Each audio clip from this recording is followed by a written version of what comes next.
আমরা এখন আলোচনা করব রেনেসাঁস বা নবজাগরণের ফলাফল বা প্রভাব নিয়ে।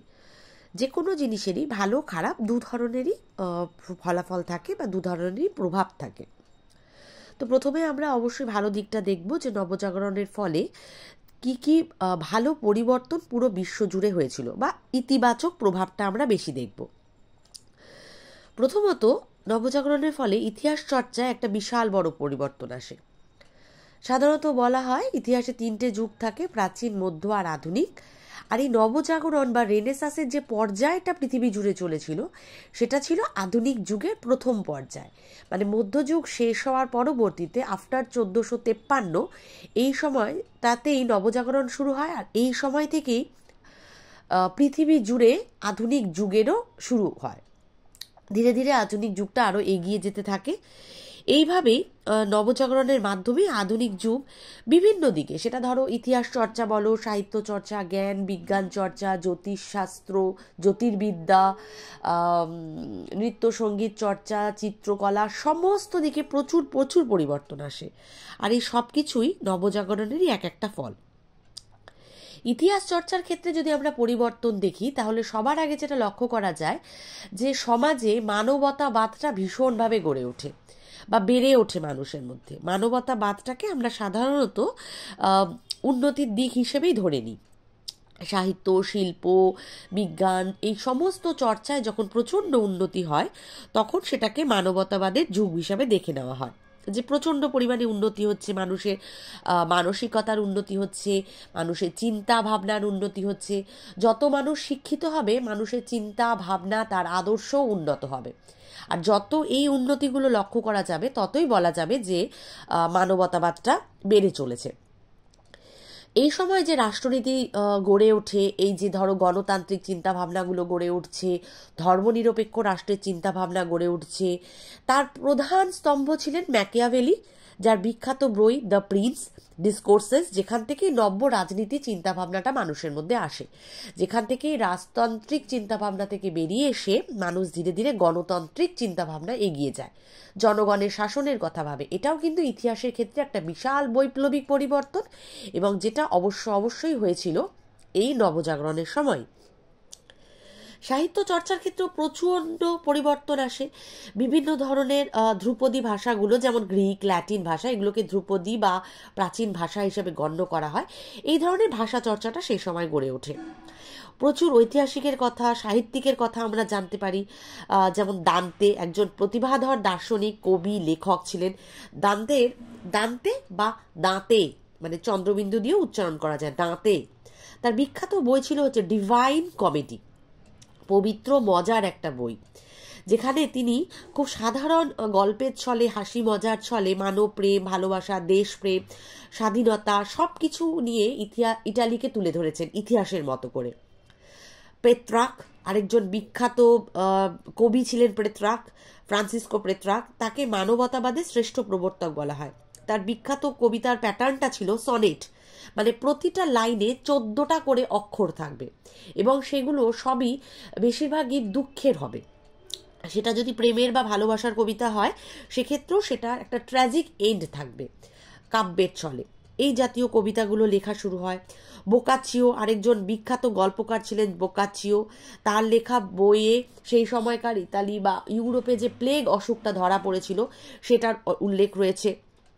চসার আরেকজন ইংরেজি কাব্যের জনক ছিলেন। চসারের বিখ্যাত বই ছিল দ্য ক্যান্টারবেরি টেলস। এগুলো তোমরা যখন বড় হবে সেই বইগুলো সম্পর্কে আরো ডিটেলসে পড়বে। স্পেন্সার ছিলেন শোরে বলে একজন কবির ভাবশিষ্য। তার বহু বিখ্যাত রচনা রয়েছিল ইংরেজি সাহিত্যে। সবচেয়ে বিখ্যাত ছিল দ্য ফেয়ারি কুইন সেই সময়কার একটা প্রচন্ড আলোচিত কাব্যগ্রন্থ। উইলিয়াম শেক্সপিয়ার, আমরা সবাই ওনার নাম শুনেছি। তার বিখ্যাত সমস্ত গ্রন্থ Macbeth, Hamlet, King Lear, Julius Caesar, Merchant of Venice, Othello. শেক্সপিয়ারের প্রচুর এরকম বই রয়েছে, প্রচুর, যেখান থেকে ইংরেজি ভাষা সম্পর্কে, তার সৌন্দর্য সম্পর্কে জানা যায়, মানুষের জীবন, তার চারিত্রিক টানাপোড়েন, সম্পর্কের টানাপোড়েন, সমস্ত কিছুগুলোই কিন্তু আমরা শেক্সপিয়ারের থেকে জানি। শেক্সপিয়ার অল টাইম ইংরেজি সাহিত্যের একজন পথিকৃৎ ছিলেন। ইরাসমাসকে মানবতাবাদীদের যুবরাজ বলা হয়ে থাকে। তার লেখা ল্যাটিন ভাষায় ছিল, মানে প্রচণ্ড পরিমাণে গ্রিক, রোমান, ল্যাটিন ভাষায় তিনি সাহিত্য চর্চা করেছেন। একজন বিখ্যাত কবি, নাট্যকার, সব দিক থেকে ইরাসমাস একজন বিখ্যাত মানুষ ছিলেন। এরকমই আরো অনেক সাহিত্যিক ছিলেন যাদের রচনা পড়ে, যাদের লেখা পড়ে নবজাগরণ সম্পর্কে বোঝা যায়, বা বলতে পারো যাদের লেখাই নবজাগরণের অগ্রদূত ছিল। মানে লেখাতে তারা এত পরিবর্তন আনেন, সাহিত্যিক চিন্তাভাবনায় এত পরিবর্তন আনেন, এত আধুনিক মনস্কভাবে তারা লেখা শুরু করেন, যেখান থেকে কিন্তু একটা বিশাল পরিবর্তন সাহিত্যের জগতে আসে। শিল্পকলার ক্ষেত্রেও পরিবর্তন আসে। স্থাপত্য, মানে এই যে বড় বড় বিল্ডিং তৈরি করা, প্রাসাদ তৈরি করা, ভাস্কর্য, মানে ওই স্থাপত্যের গায়ে নানা ধরনের অঙ্কনের ব্যাপার করা, ভালো ভালো সুন্দর সুন্দর বিল্ডিংয়ের মধ্যে কারুকার্য করা, চিত্রশিল্প, ছবি আঁকা, সব কিছুতে প্রচুর পরিবর্তন আসে। প্রচুর বিখ্যাত বিখ্যাত আমরা চিত্রশিল্পীদেরকে এই নবজাগরণের সময় পাই, যেমন Leonardo da Vinci, Michelangelo, Raphael, এরা সব বিখ্যাত এক একজন চিত্রশিল্পী। লিওনার্দো দা ভিঞ্চি সম্পর্কে যত বলা যায় তত কম। তার বিখ্যাত কিছু ছবি ছিল হচ্ছে মোনালিসা, আমরা সবাই নাম জানি, দেখেওছি বহুবার এই ছবি, মেজাইয়ের আরাধনা, পাহাড়ের ম্যাডোনা, যীশুখ্রিস্টের উপরে তৈরি করা দ্য লাস্ট সাপার, যেখানে যীশুখ্রিস্ট তার মৃত্যুর আগের রাত্রে তার শিষ্যদের সাথে শেষ ভোজনটি করেছিলেন, সেটাকে নিয়ে দ্য লাস্ট সাপার। এরকম বিখ্যাত কিছু ছবি আমরা লিওনার্দো দা ভিঞ্চির কাছে পেয়ে থাকি। তারপর হচ্ছে বত্তিচেল্লি, তার বিখ্যাত ছবি ছিল হচ্ছে বার্থ অফ ভেনাস, একটা বিখ্যাত দ্য বার্থ অফ ভেনাস, মানে কি করে ভেনাস শহরটা তৈরি হয় তার উপরে তিনি ছবি এঁকেছিলেন। অসাধারণ চিত্রশিল্প।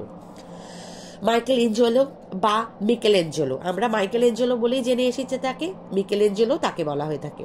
তার বিখ্যাত দুটো ভাস্কর্য রয়েছে, ডেভিড আর ব্যাকাস, যেখানে মানব দেহের সৌন্দর্য, শক্তি, তার কেমন গঠন হওয়া উচিত সেগুলো নিয়ে আলোচনা রয়েছে। সেন্ট পিটার্স বিখ্যাত যে চার্চ, সেটা তৈরি করা যে শুধুমাত্র ঈশ্বরের মানে কৃতিত্ব তা নয়, মানুষই তো এই চার্চগুলোকে তৈরি করেছে, সেগুলোতেও তার একটা চিত্রশিল্পের, তার ভাস্কর্যের ছবি পাওয়া যায়। এই মাইকেল এঞ্জেলোর দ্য লাস্ট জাজমেন্ট ছবিটি তার বিখ্যাত একটি ছবি। রাফায়েল আরেকজন বিশাল বড় চিত্রশিল্পী, তার স্কুল অফ এথেন্স এই চিত্রকর্ম মানবতাবাদের একটা বিশাল বড় পরিচয় নিয়ে আসে।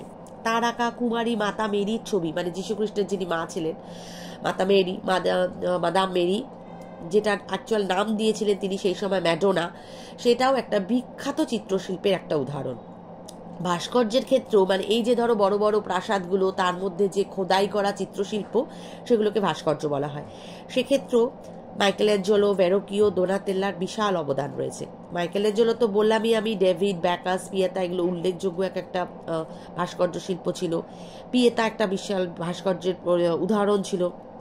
দোনাতেল্লার সেন্ট জর্জ, মেরি ম্যাকডালেনের মূর্তির কথাও এখানে ভীষণভাবে উল্লেখযোগ্য। প্রতিটা জায়গায় তারা নিজেদের চিত্র ভাবনা, তাদের আধুনিক চিন্তা ভাবনা, এগুলোর একটা প্রভাব রেখেছে। স্থাপত্য মানে তো বললাম বড় বড় প্রাসাদ তৈরি করা, যেখানে স্থাপত্য, নান্দনিক চিত্র তৈরি করা, গম্বুজ তৈরি করা। এই যে ফ্লোরেন্স ক্যাথেড্রাল, একটা বিশ্ববিখ্যাত ক্যাথেড্রাল বোঝো তো, বিশাল বড় আকারের চার্চ যেগুলো, সেগুলোকে ক্যাথেড্রাল বলা হয়। সেখানে গম্বুজ তৈরি করা হয়েছিল। গম্বুজ আমি আগে অন্য কোনো ক্লাসে পড়িয়েছি তোমাদের, যে বড় বড় পিলারের ওপরে যখন ত্রিকোণাকৃতির একটু ফাঁপা একটা মূর্তি টাইপের তৈরি করা হয়, সেগুলোকে গম্বুজ বলা হয়। এই জিনিসগুলো স্থাপত্যের ক্ষেত্রে একটা নতুন ধরনের দিক নির্দেশনা করে। চিত্রশিল্পের সাথে সাথে ধরো সঙ্গীত, নাটক, এগুলোতেও কিন্তু ইতালির প্রচণ্ড উন্নতি হয় নবজাগরণের ফলে, এবং বিশ্বের বিভিন্ন দেশেও প্রচুর উন্নতি হয়। এই যে মেলোডি বা ধরো এই যে হারমোনি, আমরা সঙ্গীত পরিচয় দেওয়ার ক্ষেত্রে আমরা এই মেলোডি শব্দটা, যে গানের মধ্যে খুব মেলোডি আছে, মানে এই যে সুরের মূর্ছনা, একটা সুন্দর তাল লয়ের মাধ্যমে গান করা, এই যে মেলোডি তৈরি করা, এই হারমোনি একটা সমবেত একটা ব্যাপার যে রয়েছে গানের ক্ষেত্রে, যে সব ধরনের জিনিস একসাথে করে গানগুলো তৈরি করা হয়, এগুলোও কিন্তু এই নবজাগরণের সময় তৈরি হয়েছিল। ধর্মনিরপেক্ষ সঙ্গীত তৈরি করা, মানে শুধুমাত্র ধর্মের গান নয়, তার বাইরেও বিভিন্ন ধরনের গান তৈরি করা, সামাজিক পরিপ্রেক্ষিতে গান তৈরি করা, এগুলোও সেই সময় ভীষণ উন্নতি লাভ করে। মানুষ আধুনিক হতে থাকে তো, ফলে ধর্মের বাইরেও মানুষ চিন্তা ভাবনা করে।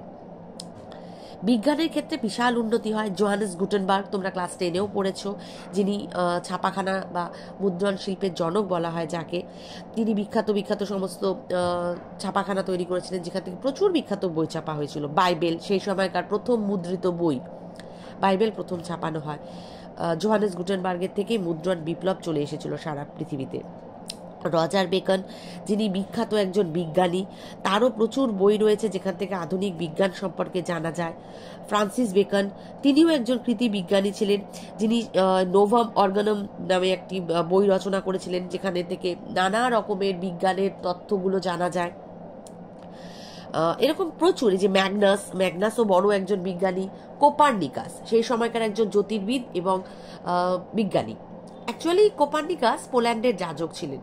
জ্যোতির্বিজ্ঞানের ক্ষেত্রে প্রথম সবচেয়ে বড় আবিষ্কার তিনি করেন যে সূর্য স্থির, সূর্যর আশেপাশ দিয়ে চারদিক দিয়ে পৃথিবীর মতো গ্রহরা ঘুরে বেড়াচ্ছে। যেহেতু এটা বাইবেল বিরোধী, কারণ বাইবেল মানত যে পৃথিবী স্থির, সূর্য তার চারপাশে ঘুরছে। কারণ আমরা তো সূর্যকেই ঘুরতে দেখি, আমরা তো বুঝি না আমরা ঘুরছি। কিন্তু কোপার্নিকাস প্রথম প্রমাণ করেন যে না, পৃথিবী স্থির নয়, পৃথিবী ঘূর্ণায়মান এবং সূর্যকে কেন্দ্র করে পৃথিবী ঘুরছে। তার মতটাকে পরবর্তীতে গ্যালিলিও গ্যালিলি তিনি প্রমাণ করে দেন।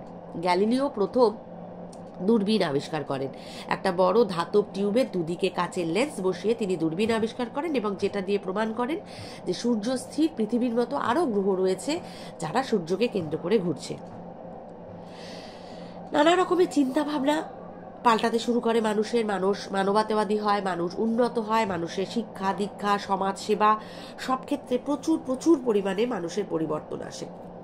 মানুষ ব্রডলি যে কোনো জিনিস চিন্তা ভাবনা করতে শুরু করে, শিক্ষা পায়, ফলে যুক্তি তর্ক দিয়ে মানুষ বিজ্ঞানকে আবিষ্কার করতে শুরু করে, চিনতে শুরু করে, মানতে শুরু করে। তবে এগুলোই সব নয়, রেনেসাঁসের নেগেটিভ দিকও রয়েছে। প্রথম যেটা, একটা আর্থসামাজিক বৈষম্য দেখা যায়। সমাজে ধনী দরিদ্রের একটা বিভেদ তৈরি হয়। ধনীদের কাছে নবজাগরণটা খুব দ্রুত পৌঁছেছিল, দরিদ্রদের কাছে পৌঁছায়নি। কারণ দরিদ্ররা নিজেদের থাকা খাওয়ার চিন্তাতেই এত ব্যস্ত ছিল, বিজ্ঞানে কি পরিবর্তন হচ্ছে, সাহিত্যে কি পরিবর্তন হচ্ছে, মানুষ কি লিখছে কি জানছে, তারা সেগুলোর দিকে ধ্যান দিতে পারেনি। পারতো যদি তাদের খাওয়া দাওয়ার সংস্থান থাকতো, থাকার সংস্থান থাকতো। যেহেতু এগুলোই সাধারণ দরিদ্রদের কাছে থাকে না, থাকা খাওয়ার চিন্তাটাই তাদের কাছে মেন চিন্তা, তাদের পক্ষে সাহিত্য ইতিহাস চর্চা করা সম্ভব নয়। ফলে নবজাগরণ যতই উন্নতি আনুক না কেন, সেটা শুধুমাত্র শহরে শিক্ষিত ধনীদের মধ্যেই এনেছিল, গ্রামের দরিদ্র মানুষদের মধ্যে কিন্তু একটা বৈষম্য থেকেই গিয়েছিল। একইভাবে অভিজাত শ্রেণীদের প্রাধান্যটা সব সময় সব সমাজে ছিল, নবজাগরণের যুগেও ছিল। কৃষকদের অবস্থাটা আগের থেকে একই রকম ছিল, যদিও সমাজ পুরোপুরিভাবে কৃষকদের উপর নির্ভরশীল ছিল, কিন্তু তা সত্ত্বেও গ্রামের কৃষকদের কিন্তু খুব একটা উন্নতি হয়নি। ফলে আগে যা যেমন ছিল সেই জীবনটাই থেকে গিয়েছিল। ধর্মীয় দিকে অনেক পরিবর্তন আসে। মানুষ ধর্ম বিশ্বাসের প্রতি ভীষণভাবে একসময় আস্থাশীল ছিল, কিন্তু নবজাগরণ হওয়ার ফলে মানুষ যুক্তি তর্ক দিয়ে সবকিছু বিচার করার ফলে মানুষের মধ্যে ধর্মীয় বিকাশটা কিন্তু কম হয়, ধর্ম বিশ্বাসটা ধীরে ধীরে মানুষের মধ্যে কমতে থাকে।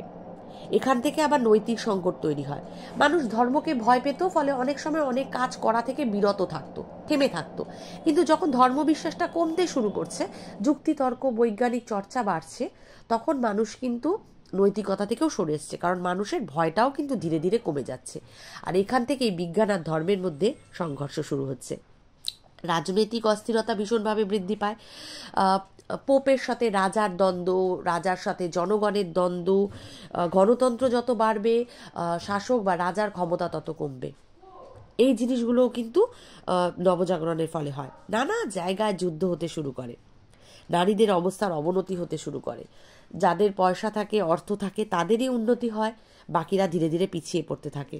বিশেষ করে দরিদ্র মানুষেরা এবং নারীরা, তাদেরকে সমাজ কোনোদিনই সেরকমভাবে গুরুত্ব দেয়নি, না দরিদ্রদের না নারীদের। ফলে নারীরা ক্রমশ পিছিয়ে পড়তে থাকে, নারীরা পারিবারিক হিংসারও শিকার হতে থাকে, নারী নির্যাতনের ঘটনাও বৃদ্ধি পেতে থাকে।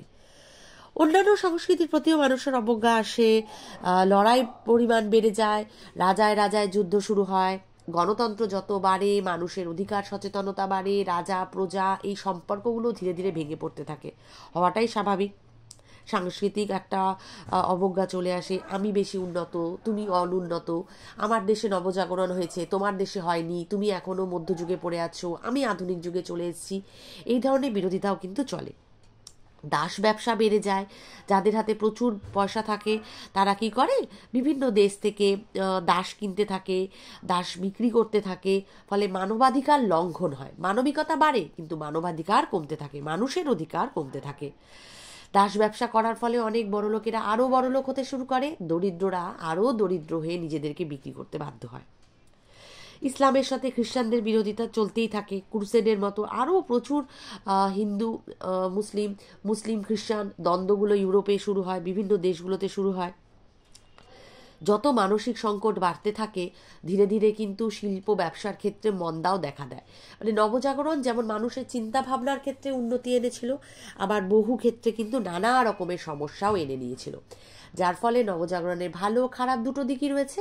তবে এটা ভালো দিক যে আমরা নবজাগরণটাকে অ্যাকসেপ্ট করেছি, গ্রহণ করেছি, ভালো দিকগুলো নিয়েছি, খারাপ দিকগুলোকে সরিয়ে দিয়েছি, যে কারণেই সমাজে আজকের দিনে মানবতার অনেক গুরুত্ব বাড়ে, চিন্তা বাড়ে, মানুষ হিউম্যানিটি দিয়ে ভাবতে শুরু করে, আবার নারীদের অধিকারটাও কিন্তু বেড়ে যায়, দরিদ্রর পরিমাণ কমতে থাকে দেশে দেশে।